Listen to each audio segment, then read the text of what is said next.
Mas o que fica para mim de prática e de estratégia é dar poucos comandos por vez, então ter uma linguagem simples e objetiva, ter um ritual de início e de final das aulas, com qualquer idade, e às vezes desconstruir, às vezes quebrar, às vezes chegar com uma aula diferente, né?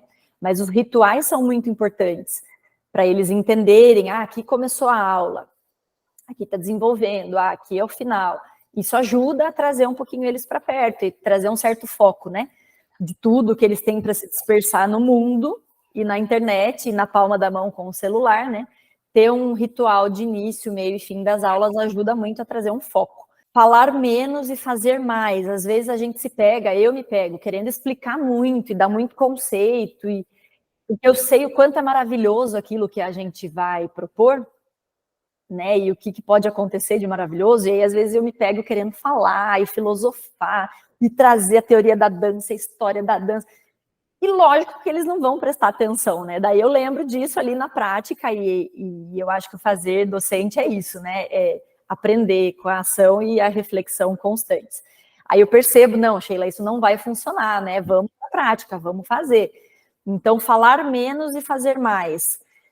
Deixar que eles sejam protagonistas, né? Então, desde um processo de fazer chamada, é um processo de construção coreográfica, igual a Cíntia trouxe, ela já ouve os alunos, eles trazem uma sugestão de música. A gente pode trazer uma sequência coreográfica e a partir de agora vocês é que vão criar. Mas vocês vão criar qualquer coisa? Não, eu quero que esse grupo crie no nível baixo uma sequência de movimentos no nível baixo. Eu quero que esse grupo crie uma sequência de movimentos só no nível alto. Eu quero que esse grupo encaixe uma sequência para mim nesse refrão da música. Né? Então, criações direcionadas, com objetivos ali de acordo com o que você quer desenvolver na sua aula, ou na sua coreografia, no seu processo. E onde é que isso vai resultar, né? É uma coreografia que vai para o evento do Dia da Família. Não, é uma sequência só para trabalhar aqui, eu quero trabalhar os níveis, e isso pode se encerrar nas aulas mesmo. Então, estabelecer essas rotinas claras, estabelecer regras, né, bem claras com esses alunos desde o início do ano.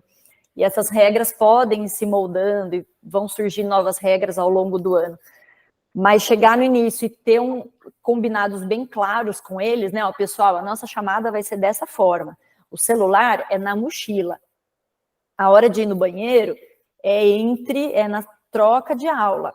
Lógico, tem uma emergência, aí a professora vai atender de forma individual e vai entender a necessidade de cada contexto e cada dia. Mas ter combinados muito claros.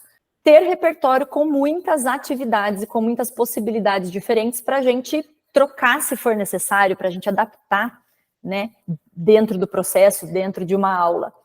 Essa semana, também na quinta-feira, eu tinha aulas dessa dança que é fora da grade. E aí eu tinha, por exemplo, uma turminha, que até eu coloquei tem um Reels hoje lá no perfil do Instagram, que são imagens dessa turminha, assim, trabalhando. E aí é uma turminha de Fundamental 1 que veio com tudo, assim, das férias, né, muito animadas para recomeçar, só tem meninas nessa turma. Chegaram alunas novas, então eu tinha umas 20 e poucas, assim, nesse horário, e eu tinha programado uma coisa para trabalhar com elas, qualidades de movimento, né, sem falar, sem dar o conceito, mas eu tinha ali alguns exercícios que eu ia passar. Na quinta-feira, a minha internet não funcionava de jeito nenhum, eu não conseguia colocar música. Por mais que eu tivesse testado antes, eu não conseguia colocar música. Não funcionava. E aí aquelas 20 crianças estavam pela sala, fazendo tudo que elas estão prontas para fazer e têm energia para fazer, né? Eu não conseguia pôr música. O meu exercício não dependia de música, mas lógico que ajuda muito, né? E a gente quer colocar música e as crianças gostam e é estimulante. Então eu falei, gente, vamos lá, vamos começar sem a música. E aí fiz também um aquecimento, comecei ali com uma proposta que depois viriam esses exercícios assim de qualidades de movimento. Só que aí no aquecimento eu dei para elas, a gente estava em roda, e eu dei para elas um momento de ações, assim, agora a gente vai expandir, cresce, cresce, cresce, encolhe, encolhe, encolhe. Então, eu fiz junto umas 3 vezes, aí eu falei, agora você vai fazer a sua maneira de crescer e de encolher. vai, cresce, cresce, cresce, encolhe, vai mudando, cada um faz o seu. E aí elas começaram a criar coisas incríveis naquele momento e começaram a gostar muito daquele momento. E eu tinha alunas novas. Falei, puxa vida, se eu ficar só nessa dinâmica que eu tinha pensado, parece que essas alunas novas não vão entender o que é a nossa aula de dança.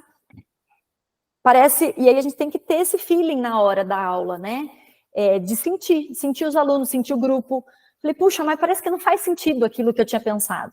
E aí esse crescer, crescer, recolher, recolher, virou o exercício da aula. Falei, peraí, eu vou dividir esses alunos aqui em grupos.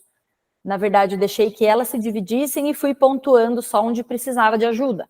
Eu vi que as alunas novas já conheciam algumas, se juntaram, já foram por afinidade ali. E pedi para cada grupo montar uma sequência de 3 movimentos diferentes que tivesse o expandir e que tivesse o recolher, né? Que tivesse o crescer e que tivesse o encolher. E aí elas criaram, apresentaram, saíram da aula super felizes, entenderam mais o processo ali que eu queria. Eu queria que elas... porque já teve aulas minhas de experimentação e que a aula inteira era experimentação e que chegou aquele aluno novo, caiu de paraquedas, já fiz post sobre isso no Instagram também. Aquele aluno novo chegou naquela aula e falou, mas eu queria dança de verdade.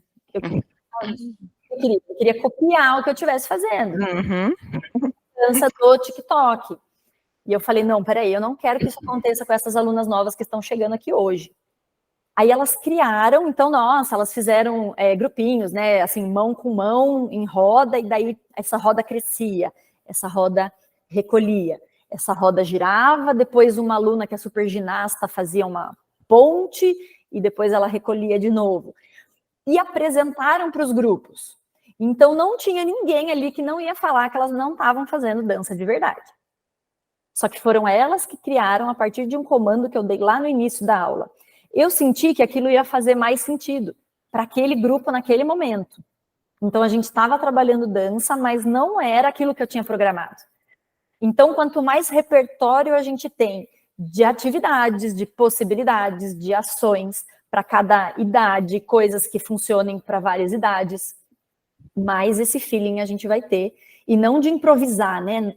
Não do professor improvisar, no sentido de, cheguei hoje, o que eu vou fazer? Deixa eu ver. O que me vem, né? O que me vai descer aqui de inspiração nesse momento.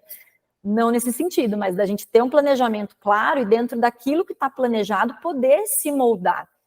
Porque aí a gente está falando de protagonismo também do aluno, de ensino horizontal, né? De deixar esses alunos falarem e a gente adaptar propostas para aquilo que vai fazer mais sentido.